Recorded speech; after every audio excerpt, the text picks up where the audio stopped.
During the late 1950s and early 1960s, the term lower school at my grammar school referred to the first and second years following entry from junior school.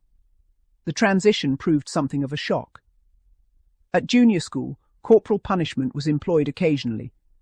Boys might be punished in class by being required to bend over a teacher's desk, with the severity depending largely upon the individual master. Some administered only a few strokes with a ruler, while others were considerably firmer. At that time, many children also received physical punishment at home, and consequently a few strokes administered at school were generally regarded as unremarkable. Although girls occasionally witnessed such punishments, it was uncommon for them to be disciplined in this way. I do not recall any girl receiving corporal punishment in class. Rather, they were usually referred to the senior mistress, though even this occurred infrequently. The move to grammar school introduced a far stricter regime, including regular homework, detentions, and a compulsory uniform complete with school cap. Whereas junior school pupils generally remained in one classroom, grammar school life involved moving between different rooms for separate subjects. Many lower school masters kept a plimsoll, shoe or ruler at hand, and some made frequent use of them.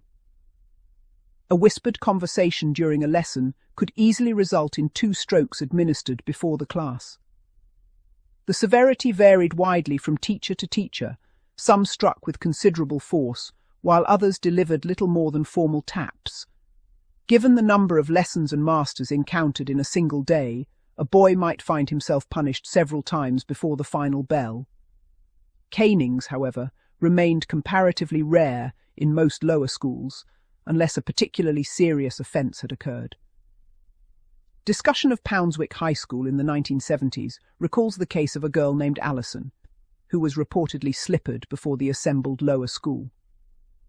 It is interesting to note that some modern schools with sixth forms now define the lower school as years 7 to 11, encompassing all pupils prior to entry into the sixth form. One cannot help but sympathise with Alison.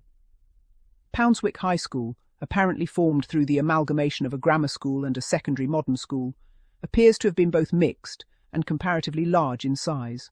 If, as accounts suggest, the punishment was administered across the buttocks, the experience must have been deeply humiliating. To be punished publicly before not only one's own classmates, but also pupils from numerous other forms and members of staff, would undoubtedly have been a distressing ordeal. At my own secondary school, there was no formally designated lower school. Nevertheless, classroom corporal punishment was largely confined to the second and third forms. There was no first form as such, since that year corresponded to the final stage of the associated preparatory school. Owing to the timing of my birthday, I remained an additional year in junior school before taking the 11+ examination and therefore entered secondary school in the third form. My form master was the formidable Mr. H, a man of imposing stature who habitually carried a large leather-soled sandal. This instrument was sufficiently severe to reduce even robust 12-year-old boys to tears. One pupil alone remained unimpressed, having previously attended a preparatory school where he had experienced caning upon the bare skin. By comparison, he declared the sandal insignificant. On the sole occasion when I found myself awaiting punishment from Mr. H, he unexpectedly changed his mind at the final moment, though I never discovered the precise reason. Beyond the third form, apart from the gymnasium masters, who enjoyed a fearsome reputation, the risk of classroom punishment diminished considerably. More serious disciplinary matters, however, could still bring pupils before the prefects, or, in exceptional cases, before the headmaster himself. For much of my school career, I lived in apprehension of punishment at the hands of the prefects, who exercised substantial authority over routine discipline. This anxiety ended only with my entry into the sixth form and my subsequent appointment as a privileged sixth former, a position akin to that of a junior prefect. I appeared before the prefect's court only once, early in my school career.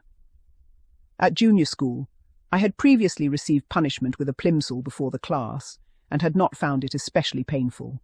Yet the sight of the full-size school cane laid upon the prefect's table suggested that matters would have been altogether different had it been vigorously applied by a senior rugby player.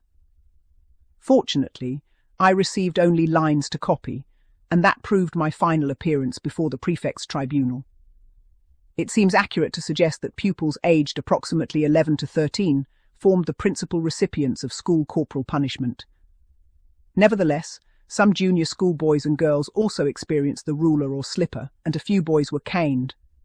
At my junior school, the cane was reserved for persistently disruptive boys and usually consisted of 1 or 2 strokes across the hands.